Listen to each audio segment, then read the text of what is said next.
Hello, guys. We are starting a new series called Riddle Me This, where we react to the 90-day fiancé before the 90 days. I'm Emeli.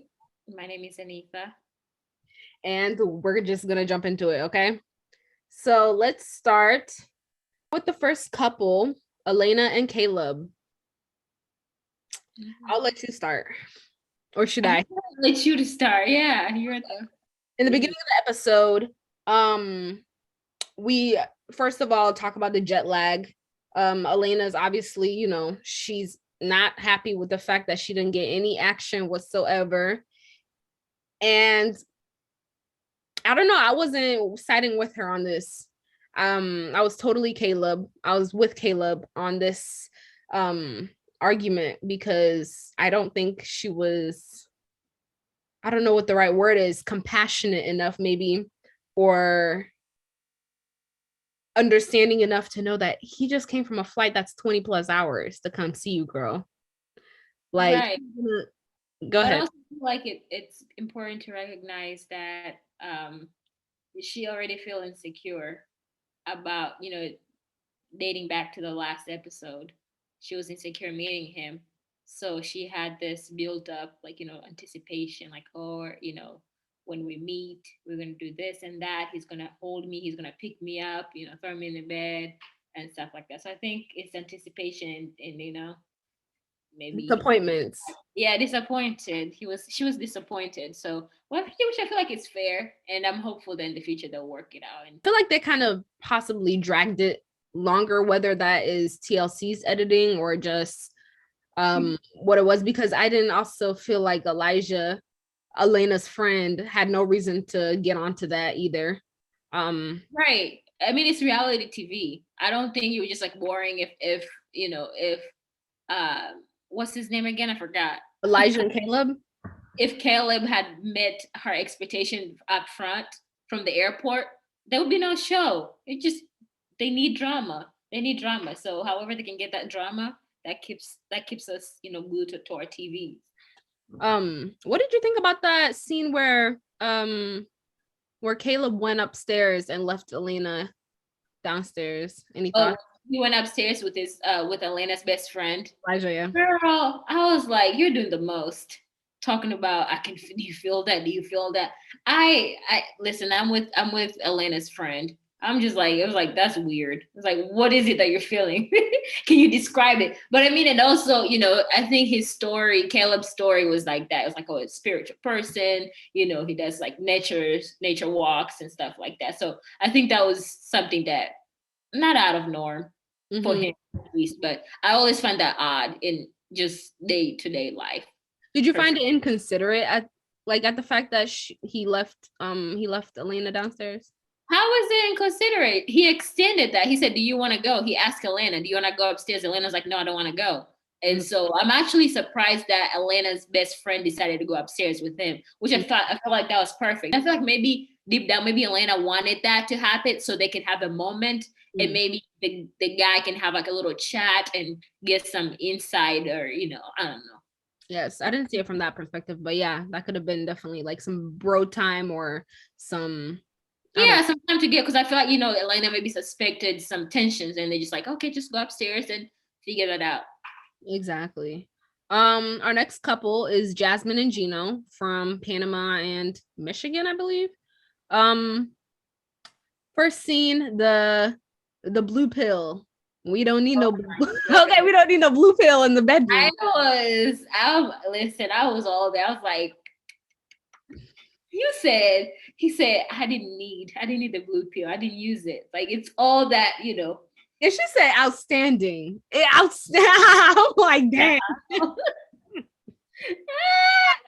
Secondhand embarrassment. I don't know. I mean, I understand he was getting props, but sometimes like, I just felt so awkward. It's like, I don't think I'm supposed to be listening to this conversation.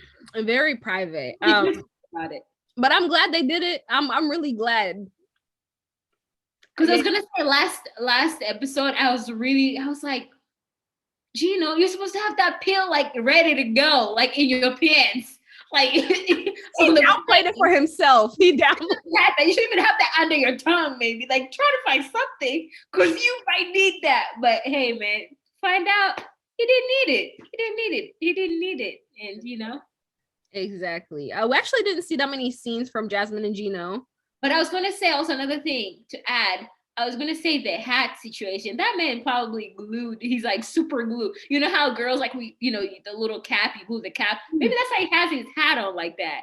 Because she said that during Jasmine said at night, Geno ended up taking the hat off, and I guess she felt it. She felt the head it's like a baby. I was like, yeah, I always find that so odd when people try to put baby into like comparing it stuff to babies. Yeah, I just feel like something about just the dynamic is just a little odd. What does that mean? Like the softness or the shape or what reminds me of like I would like I don't know. Like was that as soft as like the skin was soft? Like I thought so. I thought this man probably used Nair on his head. Yeah, I'm about to say like to take like he doesn't have any like aftershave or something.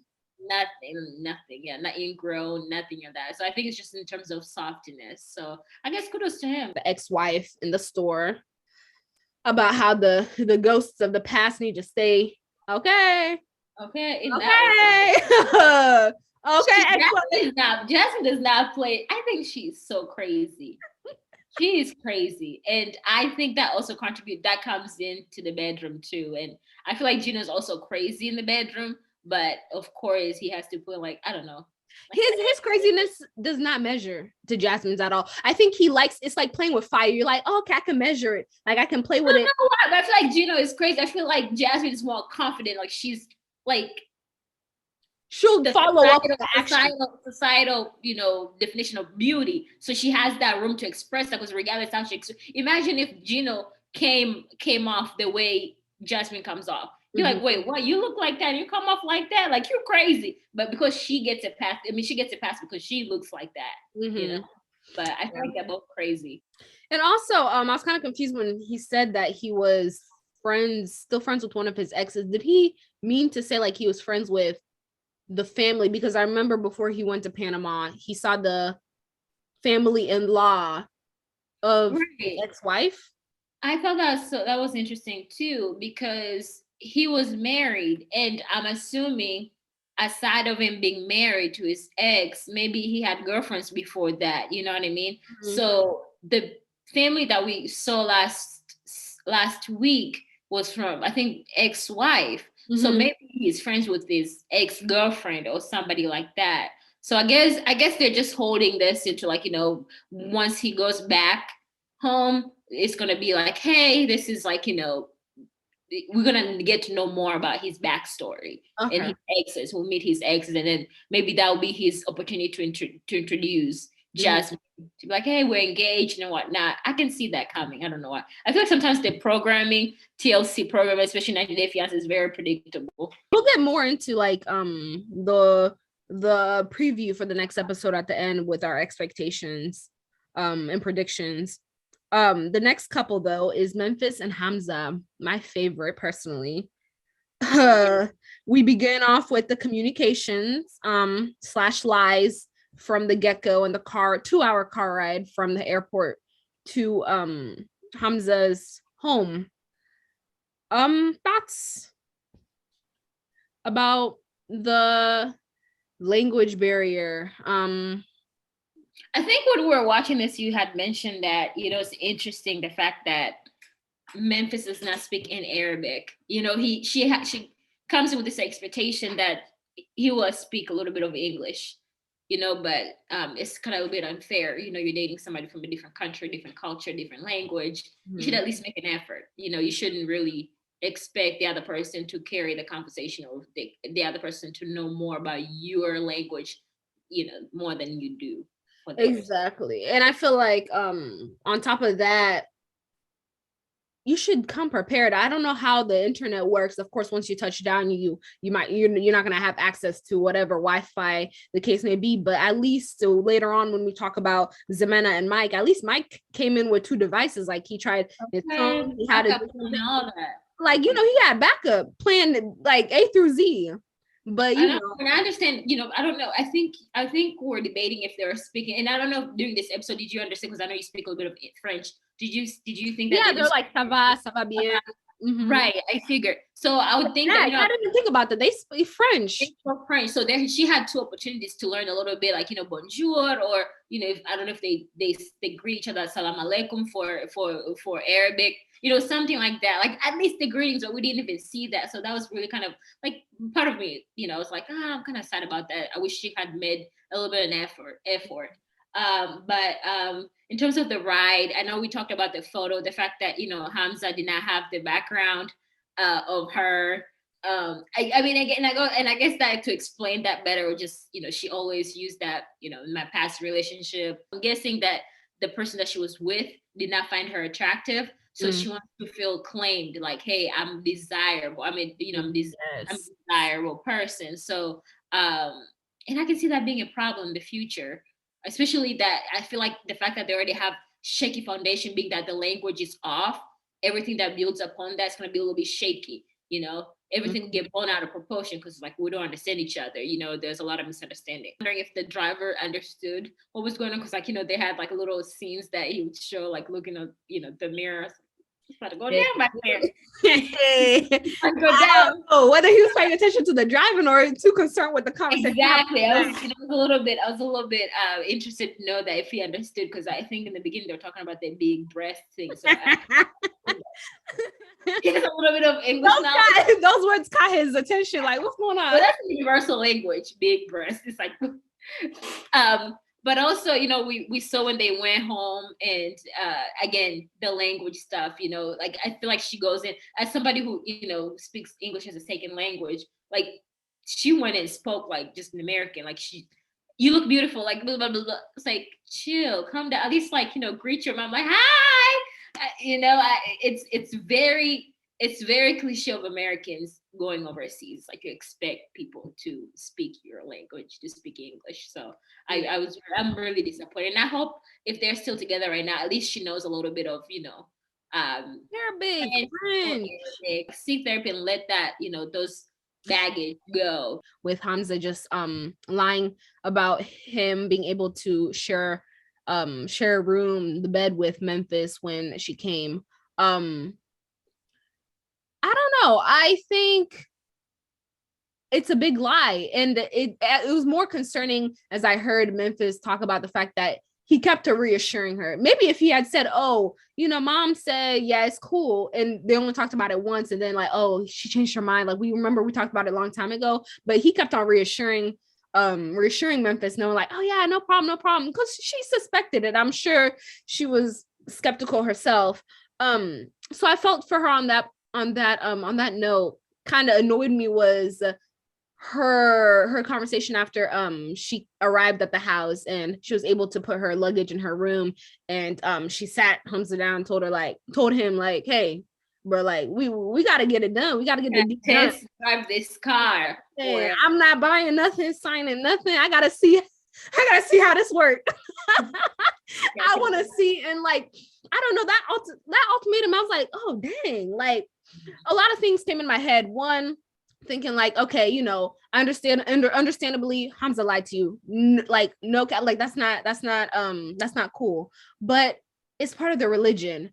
Some follow it, some don't, but his mother of course is a faithful Muslim or whatever the case may be, and like you gotta respect it. You gotta respect it on her part. Be like, okay, you know what? Your mom said it. I understand. Maybe we could compromise and make it less about, oh, why can't we do it now? Let's get a hotel, or let's go out. Let's go do something else. Well, I was gonna say, but that's exactly what she did. She definitely did say, like, I don't want to disrespect your mom because we live under her roof. What do you think about getting a hotel room? Mm-hmm. So I really commend her for that, to give that suggestion. But I feel like Hamza already had that mind, the naughtiness of him. He said like, oh, I'm gonna wait for mom to go to sleep, and then I'm gonna come over, So I feel like that was, if the person was to be blamed, I mean, equally blamed. But I feel like Hamza kind of just like, that's your mom. You should definitely you should definitely respect your mom. But in terms of like in terms of like her being stern about, I want to test drive this car before I commit to buying it. Yeah, it's I feel like this also the language barrier comes in. I feel like and the lack of research. I feel like Memphis does not know much about the Islamic culture, Arabic culture, Hamza's culture, just in general. She's not aware. She could have definitely, a Google search would tell you that. You could ask that. And I understand you said that maybe, she had asked him several times and he did say like, yeah, this and that. But that also can change. We were able to see like the end before they showed us the preview of what went down. I actually didn't think that she was going to be able to test drive the car just yet. I thought maybe he was just going to come in and cuddle and kiss type of situation. But when we the preview next week, it said otherwise.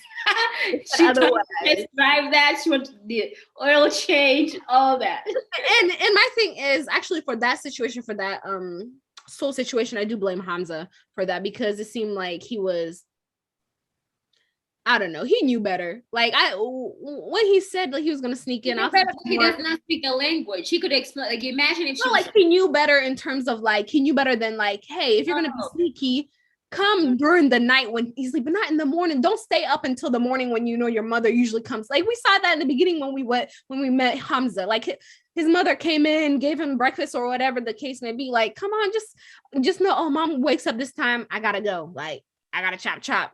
Right, definitely. He could get out of there earlier, like way early. But I also feel like, it's a reality TV. The fact that the cameraman was already outside waiting for the mom to knock at the door and waiting, mic'd, like, the Hamza and Memphis were mic'd. They need drama. So I totally agree, though. I feel like definitely if blame was to be, for one person to take the blame, definitely Hamza will have to take the full blame. For that. We can totally agree on that. The next couple that we didn't even get much on is Kembali and Usman. Oh, okay. Kembali. Okay. Your tongue is sweet. Swahili so sweet. Oh, I love you, Usman. Yeah. Usman is a mess. Listen, I'm trying to go to Zanzibar with Usman. This girl, Kembali, she's just still hanging on that potential. I've never seen somebody work so hard for potential. Child, if I knew I was working, like I was interviewing for a potential job, like it's just like I know I don't have the job. Like if a not hiring manager comes to me like you're a potential candidate after I interviewed, after it's been months and months of interviewing, I just know I don't have the job. Just let it go. Like this man literally said when he was introducing her to Rosary, he said she's a fan. I said, what? Wasn't she against being called a fan last episode? But she sat there like, listen, remember though, she be introducing herself on the green screen as I'm a fan though. Like she got mad when Usman Slam Key, I think. And that was MC haters. Wait, first of all, we forgot to before we get into the Rosary meeting, we had to talk about their little lunch, the little sit down. Yeah, the little sit down. I'm really loving Slam T. Like if this show was just dedicated to like Memphis and Slam T had a little hat and glasses when he got there. He's like, let's put this down. He's like, that's just hating everything. I'm like, why are you such a hater, bruh? And when Usman's like, I think I'm gonna what is this? Kembali said that, oh, just go, Usman, go by yourself. And then Slam T was like, yeah, that's good. He got so like, yeah, that's good. And then Usman wants the drama. Usman's like, no, I'm gonna take it. It's like Usman knew. Usman knew, man. He knew. I don't know. Like, come on. I like the manager. The manager's will be calm-headed. He's they add to the drama, and I'm really digging it. I'm here for it. I'm digging it.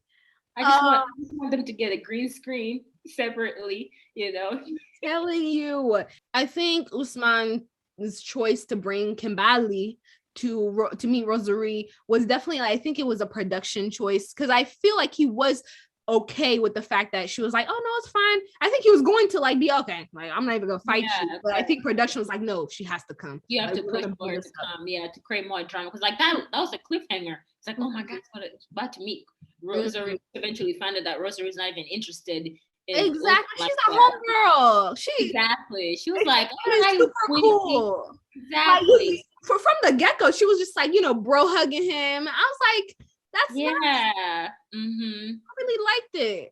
I liked it. And I just think Kembali is just, I don't even know how to, she looks fun though. She looks like she's a fun gal. Very fun. Yeah, I'm glad she ended up liking Rosary. The assistant and the manager are not going anywhere.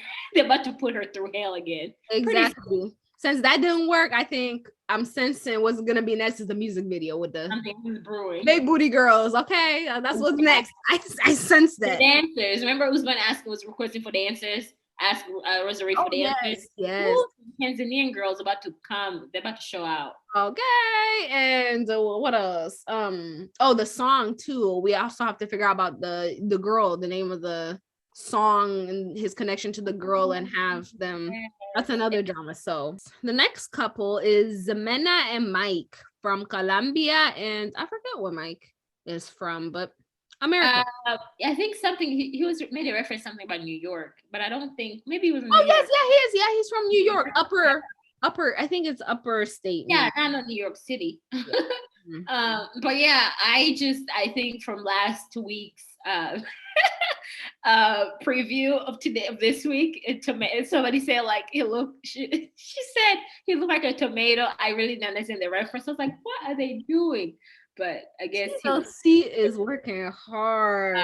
I think from the airport meetup, like, again, that's production. They made it seem like, he was left up there hanging, but the girl was already there, tatted up. Period. Okay. And she got her heels. Those are not they're not even 6-inch heels. Those are like good 9-inch heels. And that kind of made him appear a little short, very awkward. He's an awkward guy, and the language is not helping. The lack of knowing. I mean, the lack of knowing the language, Spanish, does not help. It was really awkward when they sat down and they're having juice. It was just so awkward. Literally sitting down and having juice. Actually, now the only thing I kept hearing is "I love you, I love you, I love you." It was a different tone, and then the incident happened in the car. Or I'd like to compare Mike to his efforts to how I wish Memphis put the same effort into like getting to communicate with Hamza. But back to Mike. Yeah, I found that first meeting awkward, hella awkward. What is it? I don't know. Whether it's maybe just the jitters, the first time jitters of meeting someone that you've been talking to, but I feel like he could have done some more effort to like talk about, hey, how are your kids? Like, but I can't blame him. I do want to say I also wish Ximena put the same effort into learning English. Maybe she doesn't need to learn English. This man is paying for rent, paying for the sofa, and all that through app. Like, listen, that's all him. When he sees it, that's me. The girl is set. The girl is set. Okay. I think he was definitely flustered. He was turning pink. Definitely, he was turning into a tomato. Absolutely. And I think it also is a personality thing. He doesn't look. He's like me. I feel like I can relate to him. It's just like he's maybe an introvert, and we saw that last episode too. He's really into himself. So I think it's just personality wise, just to go out, just open the door and it's like voila, like the entire family is there waiting for you, just like looking at you, and you don't speak the language, and the network is bad for you to translate on your phone, and you want to put the best impression out there for the first time, and falling short. I'm sure he was definitely flustered, but I think they made it through. I think it was nice to see how the kids are like, yeah, we want him to be our stepdad. I was like, of course you'd say that. You see them toys. You saw those toys that he brought. But if you look at their dad, I don't know if that was the dad that from last week's episode. He's tatted and he's like he's in prison or something. Oh, if I was him, I would be scared. I would be scared. Was I can't wait until Zemena drops the bomb and talk like tell me about these baby daddies. I was gonna say that. I was gonna say I can't wait to see next week's episode and how they will maybe if she would disclose how it went down in the bedroom the same way, Memphis is close. I think so, because I feel like that makes it entertaining. It's so bad. I feel bad. I feel like, something that should be kept private. But I mean that they're in the show for a reason. The dad can literally hear her daughter say that I'm with this man because you provide this and that, and I want better life for my kids. Mm-hmm. And I want to go to the States. So you already know that your daughter has ulterior motive, but at the same time you're choosing this person to be. So I guess that's more selective. But I feel like, as a dad, I guess it's like, you have to be protective of your daughter regardless. Even if for example, your daughter is out here, doing whatever she gotta do, but you still have to be protective because that's your daughter. So, and your grandsons also. So I guess so, but I just thought that was just a little bit contradicting. Mm-hmm. Yeah, that was. I guess we'll see. We'll see how it progresses. In the next episodes. Our last couple is Ella and Johnny. I think, like I said before, I think I was talking, and I told you this. It opened my eyes. Witchcraft. We'll be just out here talking about the moon, the sun, and everything in between. I'm not down with that. I'm not expecting that. But I kind of feel like, it's really, I think that's nonsense that she does that. It's nonsense. But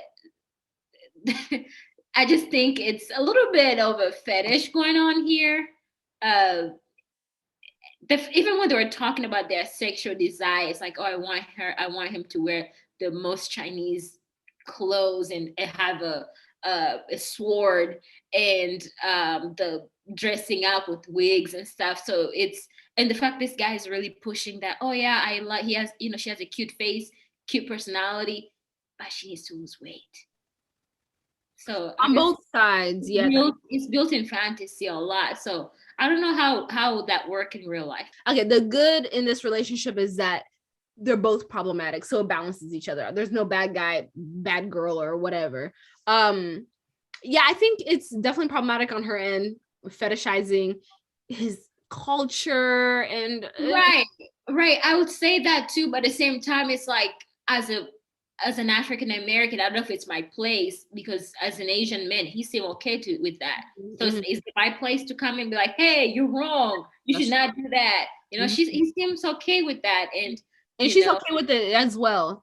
Of course, I mean, she's the one who's is starting it. Exactly. I was gonna say that it was interesting. As an American, I really felt embarrassed when he went to the Chinese doctor, the natural medicine. Did you feel embarrassed or guilty? I don't know. I think a little bit of both, honestly. And the way he was describing, like, yeah, this, she's pretty. I'll show you a picture. It's like, wow. Yeah, she's big in the, in the stomach area, and she's American. She eats desserts, chocolates, and course meals. No.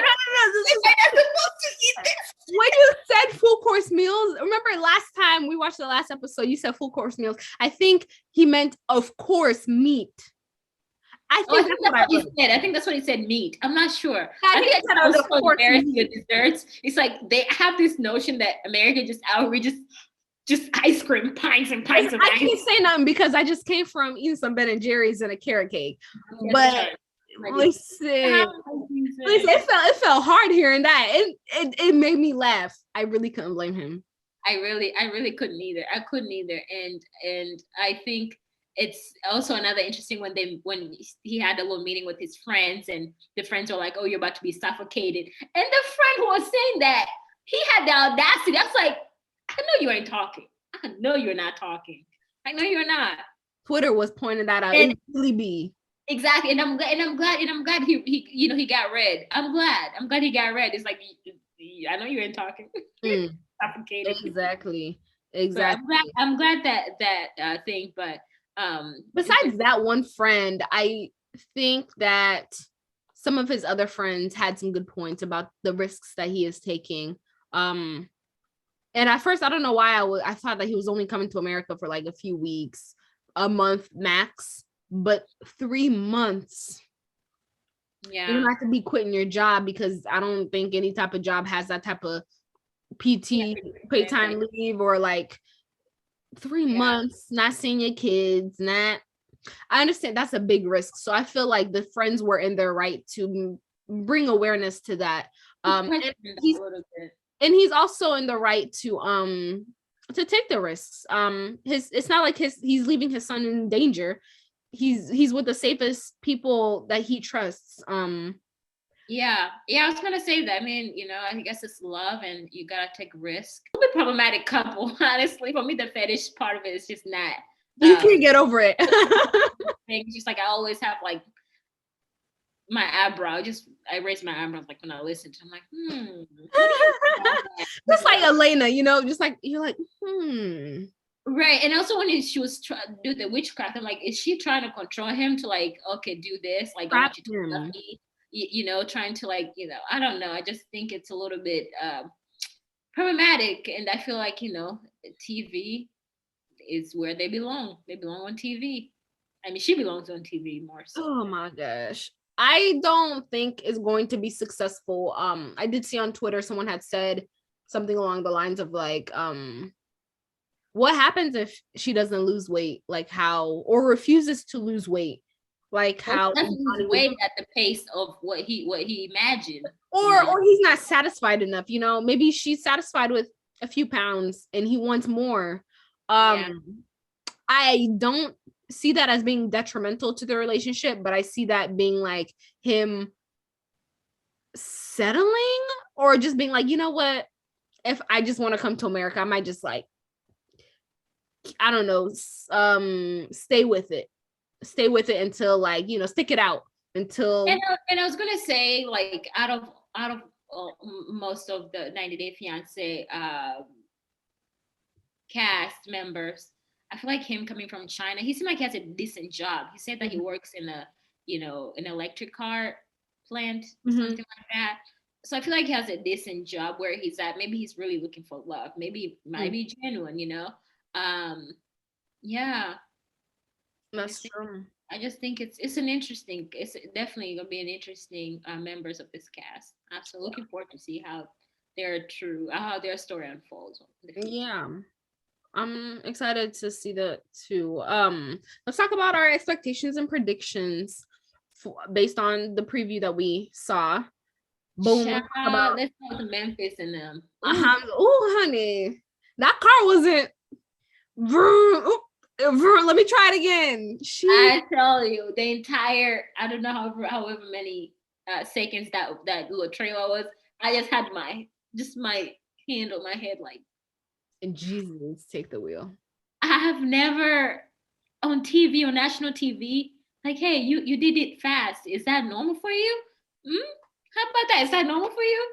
But remember when we used to speculate that he could possibly not be a virgin because of how just certain things are. I feel like maybe that could prove perhaps.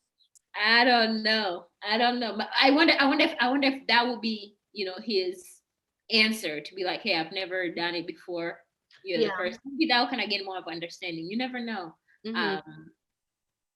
I think definitely I cannot wait to the messy in me. I want to hear that story unfold. I really want to see this. We're gonna get the responses that we want because of the language barrier. Unless they have someone there to translate it, that would be embarrassing to translate that. I don't want to be the system to translate. Exactly. So that means we won't get the reaction. We need the reaction of like. I understand, but I feel like somebody in the production knows something. Tell me somebody in that production speaks French or a little bit Arabic to translate this to him. So at least even the confessionals. Oh yes. Even in Arabic, so I can just stand and pause and like read the subtitles. I'm like, okay, you know, understand that, but I just feel like it's so embarrassing. I just feel like I just wish Memphis. I can just like I don't know where they're at right now, but I just wish deserve love. And just I hope so, because that must be really embarrassing to be put out there for that. You know, something on national TV. It's like, oh yeah, you did it so fast. It's I just, especially know that he's very conservative, his family is conservative, his culture is conservative. To actually tell, like, to you to confirm that they actually did something that day that they were not exactly. You are outed, not outed. I don't want to use that word, but it's just, you know what I mean? It's just like yeah, you're putting a nail in a coffin, just like that's it, you finished it. But it's another couple. Go ahead, sorry. Yeah, I don't know. I want to see. It's a car crash. You can't take your eyes up. I want to see it though. I know my teeth are just gonna be grinding more by how cringe it is. But they both deserve love. I know she's coming from a place of like insecurity and the fact that this is important for her. It could be important for me for my partner to be emotionally this or physically this or mentally this, and for her it's really important for him to be physically intimate with her to her standards, and she's right in her to want that, but it's just, I guess it's awkward and it's very you exposing, you're putting him out there, like you're putting yourself out there too. It's not a good look. It's not a good look, especially him coming from a very conservative country.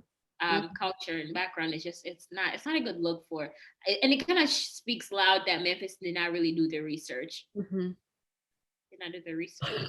And that's on what? That's on that. I'll be the one on Sunday next week. Like, tell me more.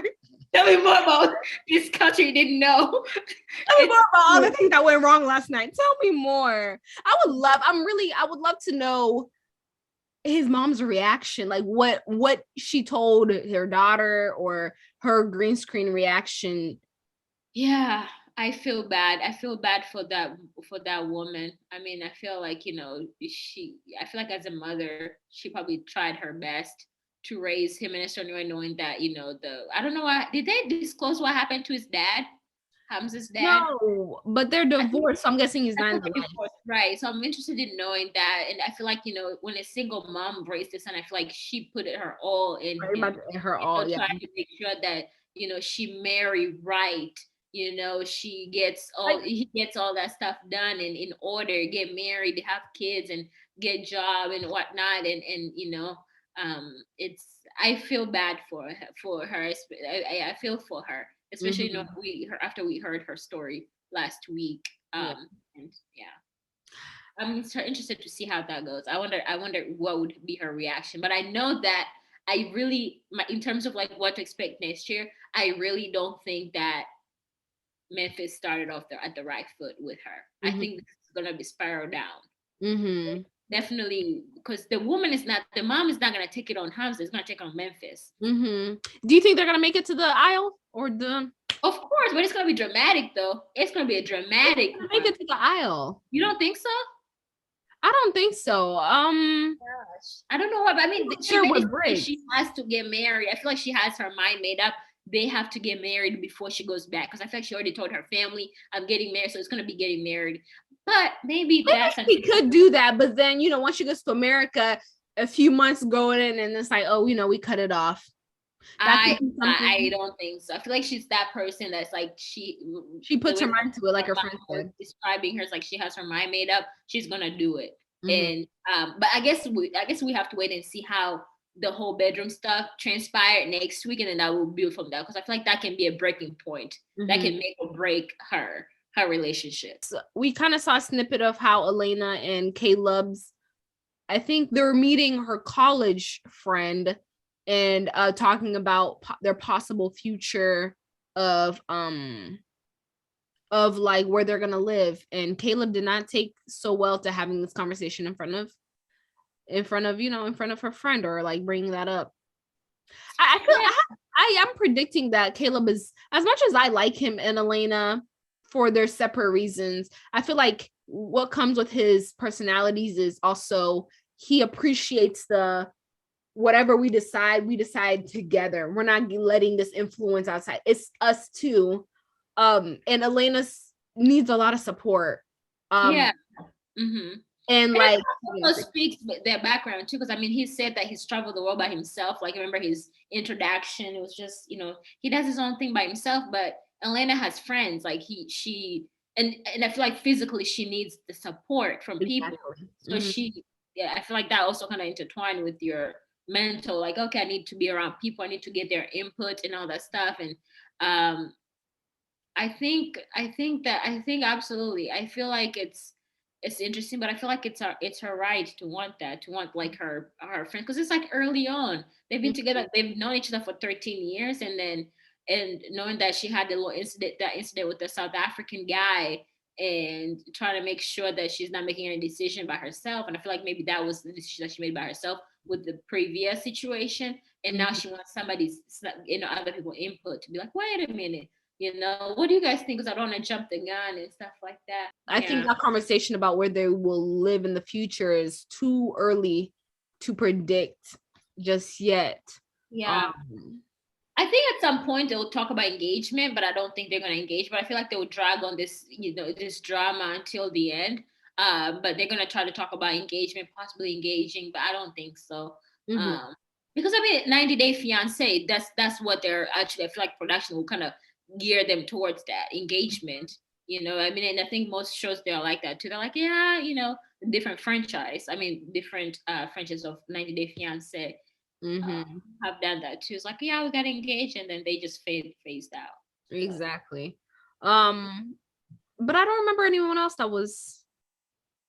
I think Ximena was going to expose some secret. I don't know which one yet. She got a lot. To Mike, that Mike needs to take some time to think about. I don't know which one. Maybe about the baby daddy.